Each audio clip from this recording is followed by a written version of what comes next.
Welcome to today's Global Connections program. I'm Bill Miller. What is the United Nations General Assembly doing to confront climate change, terrorism, poverty, and many other issues? How did the media, both domestic and international, cover the United Nations General Assembly? We'll be back in just a moment to talk about these and other important issues.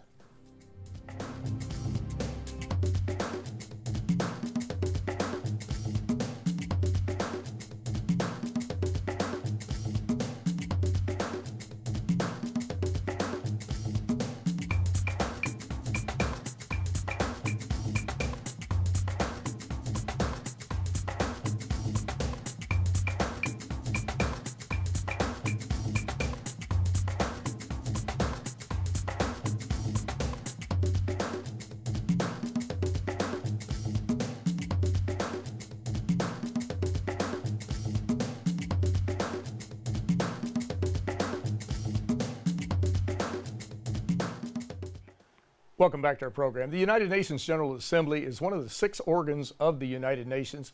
It's composed of 193 member states. Basically, every country in the world is a member of the General Assembly. It's involved in debating many important issues and drafting resolutions. My guest today has had a very unique experience with the General Assembly and is an expert on it and these resolutions and issues. My guest today is Ms. Afaf Konja. Afaf Konja, a U.S. national who was born in Iraq, is a veteran journalist that has extensive background in both print and electronic media. Most recently, Afaf Konja was the former spokesperson for the 68th President of the United Nations General Assembly, Ambassador John Ash of Antigua and Barbuda. Prior to that, she was the main anchor at South South News. Afaf Konja, welcome to today's Global Connections program. It's great to be here. Thank you, Bill. I appreciate you being with me today. This is like old times talking in our journalistic beat here. Let's get into the General Assembly. It's a major, well, as I mentioned, one of the 6 organs of the UN General Assembly. It meets, it debates these really very important issues and drafts non-binding resolutions pertaining to them. You were the spokesperson for John Ash, who was the president of the 68th General Assembly. Tell us a little bit about that position. What did you do as spokesperson of the GA that year? Absolutely. First of all, it's really an honor to be here and really great to see you, and thank you for this very important interview and question. As you know, and as I think most of your viewers understand, being part of the process of what is known as the General Assembly of 193 member states, and allow me to appropriately include, of course, the Holy See, and to name them rather, the Holy See and Palestine in this very important process. Being a spokesperson for the president, who is, who was basically elected by acclamation, as Ambassador John Ash was, is a process of enormous challenge, let's say, and learning, because coming from the private sector, as you know, really covering the UN, I found myself sort of being the face or a face of that General Assembly process, which is very, very significant, even though those resolutions may not be binding, as that in the Security Council. But the General Assembly is one of the 2 major bodies of the United Nations, and the other, of course, being the Security Council. And key things to remember is that those member states of the United Nations have equal voting power at the General Assembly, and that's very, very significant. So they're all equal in their vote, regardless of economic standing or population, so on and so forth. And the convening power is the beauty of it. And that's where the President of the General Assembly gets to sort of shine the light on what he believes are the pressing issues of the day and what should be spotlighted and focused on tomorrow. And that is what, at the time, President John W. Ash did of the 68th session of the General Assembly, highlighted 3 key thematic debates and 3 key high-level events, taking the theme that was previously from previous presidents of the General Assembly that focused more on resolving political conflict by peaceful means. He shifted that into looking and focusing on and aligning with what's happening more on the development agenda. So his theme was the post-2015 development agenda, setting the stage. And myself, as spokesperson for the president, and representing that office at the 68th session was to be able to highlight as much as possible the work of that presidency and those core, again, what he believed to be the core, because everything is important, right, in this development agenda, but what he believed and was, for example, from water and sanitation to human rights and the rule of law. So my job was to really highlight his work, highlight the work of the General Assembly in the most, I would say, hopefully simple and real terms as possible, so that the press and all those that the president, was able to interview with could be delivered in very real and pragmatic language. Exactly.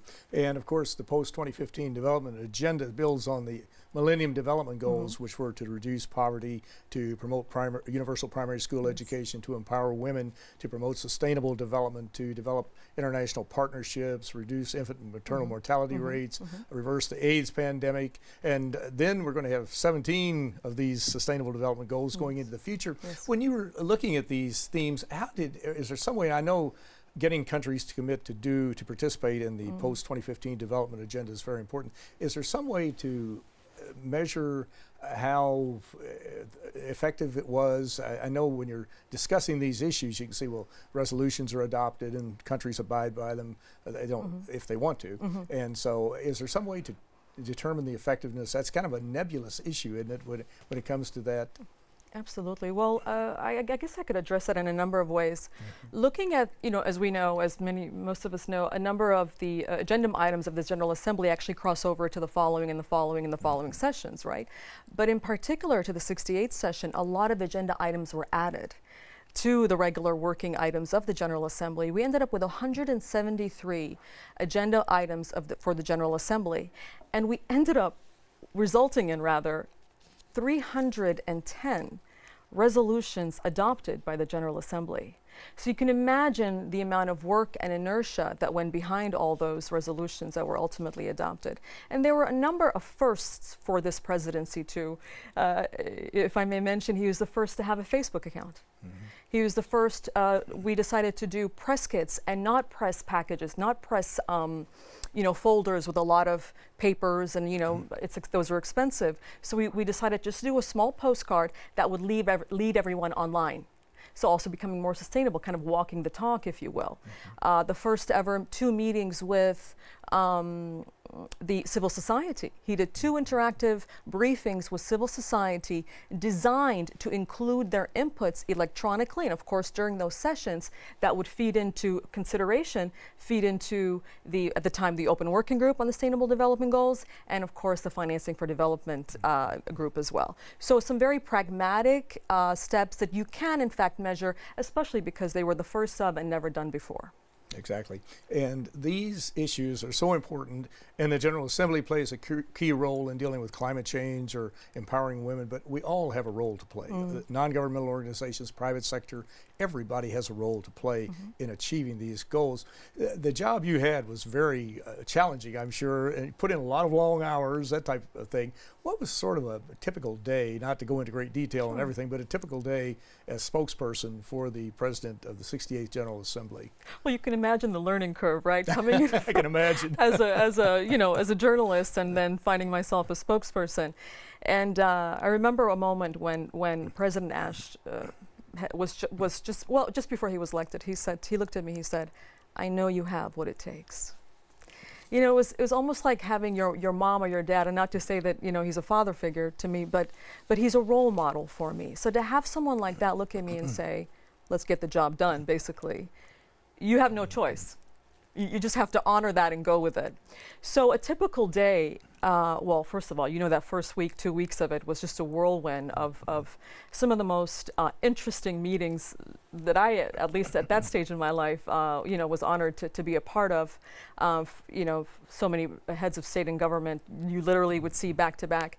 And I had the honor of taking those conversations that were behind closed doors and offer something to the general public, and of course including the UN agencies and the International Press Corps, to really give the essence of what that conversation was about. Short and sweet and very precise, but every single one of them. And that was one of the things I did. Of course, I had to hold press conferences on my own, highlighting these sort of achievement moments of the 68th session.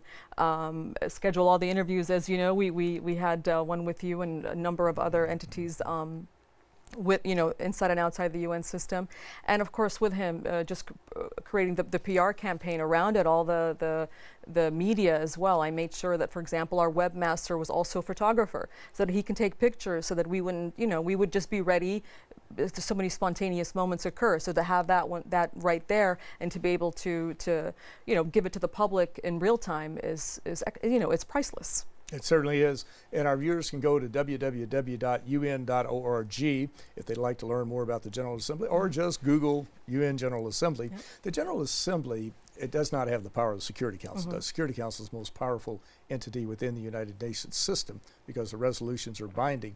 But the General Assembly plays a critical role as the town hall of the world, the town hall forums, so to speak. Issues can be debated, steam can be let off if people are unhappy with what's happening in other countries, and they can air their grievances. I think it was Winston Churchill, Prime Minister, who said it's better to jaw than war. And he was certainly talking about the General Assembly at that time. But it plays a very critical role, but so often it doesn't get very much publicity. How did you see the media coverage of the General Assembly? Security Council gets quite a bit because they deal with international peace and security. But how did the media, both domestic and international, cover the UN General Assembly? I have to say we were very fortunate because people saw this presidency and President Ash in particular as a doer. Because he had already had a proven track record, serving over 9 years, just his background as a bioengineer, being an expert in sustainable development matters and climate change. So his focus was really a reflection of his capabilities as well. And to see so many such a high number of agenda items added to the General Assembly, working items, just reflected the confidence that the General Assembly member states had in this presidency. And he really did. He came through on everything he said he would. Now, in terms of the media, they're very savvy. They understand that it is in the hands of the Security Council in terms of if anything's going to really impact in terms of real change on the ground. But again, they would go back to the General Assembly and back to the President of the General Assembly when there were those sort of critical moments. Even, God rest his soul, when Nelson Mandela passed away, it was during his presidency, and there was a special event at the General Assembly honoring his life and memory. So those moments were packed with media. When we had our first, another first, a joint meeting with a joint event with the General Assembly and ECOSOC, the Economic and Social Council, on partnerships. Again, walking the talk on what this development agenda will take. More and greater global partnerships. So he did a lot of the thematic debates and high-level events, but then there was a lot of follow-through. And I think and every time the media would ask him questions or for an interview, he would always say, Afaf, yes. He never said no to an interview. Well, you're watching Global Connections Television, which is an independently produced program. The opinions expressed on Global Connections are solely those of the moderator and his guests. Our viewers are invited to go to the website at www.globalconnectionstelevision.com and take a look at some of the previous shows, as well as perhaps suggest topics and speakers or interviewees for future programs. Today we're taking a look at the UN General Assembly, some of the issues that it's dealt with, and really an insider's view of what it's like to cover the General Assembly and to represent it. My guest today is an expert on the issues and the General Assembly.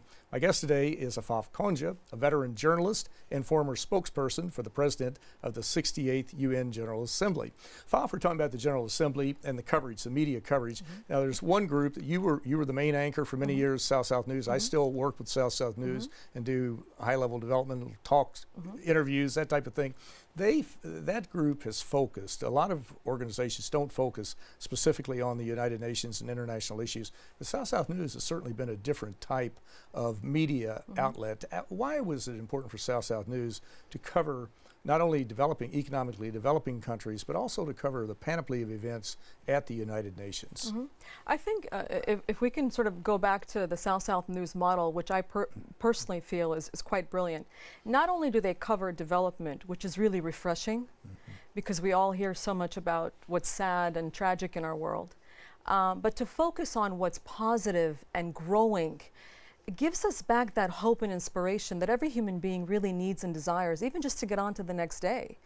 And then another critical thing they do is they use the South-South News platform to highlight the public-private partnership initiatives and a lot of the initiatives that take place here in this beautiful home called the United Nations. So I think it's critical what they do.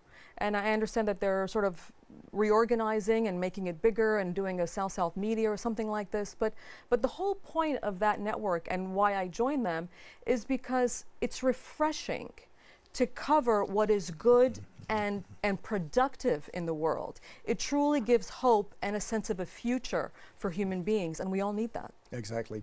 And as you mentioned, they do cover the 80% of the UN, the development part, that most media do not cover. The 20%, the Security Council peacekeeping, gets quite a bit of coverage. But if viewers go to www.southsouthnews.com, they can learn a lot more about these developmental issues. And these are so important. That's the 80% of the UN that's involved in helping with to provide food to people or to refugees, to help move ships, mail, aircraft, weather information around the world. These are vital services that we need and we have to have in our modern high-tech society, but we hear very little about them. But it's very important to cover the international security and all the horrible things that are happening in Syria or Yemen or wherever it might be, but you need to have a more balanced approach, I think, as far as covering the developmental approach. Well, let's talk a bit before we don't want to run out of time here. We've got several topics.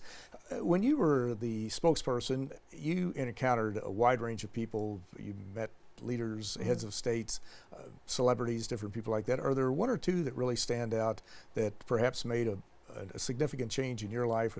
I'm sure you remember many of them for the rest of your life, but are there one or two that really come to mind? Yes, there are, and actually luckily there are more than one or two. And without naming who they are, they were heads of state and government, mostly heads of government from developing nations. And the resounding tone, the feedback that I got, and what I hope to create a sort of a conversation with them instead of just interviewing them as a journalist, as opposed to, of course, being spokesperson, was their focus on the people. They had a very human element to them. They understood the politics, they understood what needed to be done, they understood the financing, but those individuals would go back and say, the people need this, the people need the education, the people need the nutrition, the people need clean water. And they really got it because it's the fundamental. So we cannot have, in my humble opinion, just like we cannot have sustainable development unless we eradicate poverty. We cannot have sustainable development again without climate action. Right, so one thing ties into another, and these type of leaders that I'm, remembering, they get it. They know that you have to start at the sort of the basic, and then move your way up. And the basic is fulfilling human needs, human dignity, and coming from a moral compass to be able to do that. Exactly. And we were talking about areas of the world and different problem areas. And one I know you have a direct link. You were born in Iraq, and you have many ties to Iraq today. As you look at the country today, and it's in a very precarious situation, obviously, with the internecine warfare that's taking place and instability, what can be done to help bring stability to Iraq and to provide the services to the Iraqis, the people that you were talking about who do need the services and who want the services and who deserve the services? But are there things that can be done? I know the UN is involved in helping various UN agencies, but are there certain things that we could do today that we're not doing? Bill, allow me to take us back to a history in which we can't erase, but hopefully we can learn from. Very few people know, and I'll just be very candid here because now I'm spokesperson for myself, luckily, so I can say this. Saddam Hussein, back in 2000, actually announced that he would stop, that Iraq who then had the second largest oil refinery in the world, next to Saudi Arabia, would stop selling oil reserves in dollars, but would start selling them in euros. Then we hear of a global campaign against terror a few years later, right? So, and then we all know what happened, and we all know what's happening today. So wounds have been created that have not been allowed to be healed. And so things like ISIS and all the other issues are symptoms of a very critical moment, and I believe misled policy and direction from outside influence into that country and now into that region. So what can we do as journalists, what can we do as this beautiful UN entity, is speak the truth, first and foremost, so that trust can be regained. Because until and unless the truth is spoken and spoken and spoken and spoken again, to the point where people say, oh no, enough is enough, because the masses really don't know. And with all due respect to major media outlets, it's intended that way, okay, because of who controls those media outlets and their political agendas. We all know this. I'm not sharing anything that's new or, you know, unraveling some truth that no one knows about. But luckily, I'm happy to share it. So unless these core institutional ideologies do not change, and I don't see them changing until maybe geopolitics changes things, I think that goes back to the Security Council. Geopolitics may have to force the Security Council to change too, because that in itself is not a fair playing field, and we all know that too. So what can be done? Let's speak the truth. As journalists, let's provide the truth as much as we can by being objective and balanced, which we have to be, and letting the masses know what's really happening so that they can be informed. So that when you're informed, you can make informed decisions, where you want to help, where you want to contribute, or where you just say, this is not my fight. Exactly, but Iraq is our fight. It is, I mean, to be involved, not to fight literally, but to be involved in trying to help repair Iraq. And have the journalists promote those efforts, the humanitarian arms of the United Nations, because they are doing incredible work, with all the NGOs who are just there, you know, informally. Exactly. Helping out fellow human beings. Exactly, that's very true. And even if you look at other countries like Syria, you remember a couple of years ago there was a stalemate in the UN Security Council, and the media just focused like a laser beam on, will Russia and China let a resolution go through, or will they veto it? And that's where they spent most of their time, as I read these different articles. But at the same time, you had 2 to 3 million Syrian refugees on the ground who were receiving direct services from the UN World Food Program, from the UN Children's Fund, from the UN High Commission for Human Rights, High Commission for Refugees. These were the basic services that you're talking about to help people. But so often the media don't focus on that. They go to the Security Council, which is important, and they should, but there's not that balanced coverage, and people need to know more about that. Absolutely, and again, it just goes back to a lot of the journalists are in some ways just forced to follow the agenda of whoever owns that media entity. So they have to sort of follow the dollar-making news, the sensational news. We don't even need sensational news anymore because there's surreal things happening in our world today. So yeah, I do agree with you. If we can just go back to the basics and really do real news reporting, authentic, balanced, objective. You know, as you'll hear attorneys say, there's his side and the truth. Well, let's try to focus on the truth as much as possible. We'll find that somewhere in between. And probably. Humanitarian efforts are among the most important, yet get the least coverage. Exactly, most assuredly. Yeah. And you think back to 2003, a lot of people knew it then. We know it today for sure. There was so much misinformation, disinformation, really outright lies to the buildup of the invasion of Iraq. And that a lot of people were aware of that in 2003. Do you see where some of the same PR forces that you're talking about, some of the vested interests, are really trying to build up the same type of illogical arguments against how to deal with Iran and this potential nuclear situation in Iran? Do you see, are we on the verge of making the same mistake twice? If you think back to 2003, and we're down to 1 minute, I might add. I'm just going to say, I hope not, and I hope that political leaders have learned from the past and can really find, again, their own humanness, if you will, their own sense of what it is to be a human being. Think of their children. How would they want their children, their wives, their husbands to live? And to come from that moral foundation and make the right decisions. Exactly, exactly. And in the last 35 seconds we have, Okay. what is your message to the leaders of the world, to the public, excuse me, and to anyone about learning more about these issues? I have to say, Bill, we're all human beings. You know, when I hear the things like Christians and minorities, Christians are not minorities, right? And it's not the Muslim world, it's the Arab world. We are all, for example, we are all human beings. And until and unless the mind and the heart are in alignment, and that we all understand that every decision we make has a consequence. So for example, if you hear like now Pope Francis saying, no, economics are a moral decision too. You know, politics have a moral foundation. And that's what the conversation here is all about. Dignity for all, right? Leave no one behind. That's exactly what the United Nations is saying. This is about human beings. This is about the future of our people and planet. So I guess my message is, look at yourself and everyone else as a human being, as a creation of God for those of us who do believe in God, and I am one of them. That we are all one and the same. That we are all sisters and brothers. This is our mom, our dad, our future. So come from a human place and do what you know in your heart is right. Afaf Konja, it's very important what you've said, and you've had a very unique experience. But I want to thank you so very much for a very interesting and a very informative program. Thank you. Great to be here. I'm Bill Miller. Thanks for joining us today on Global Connections Television.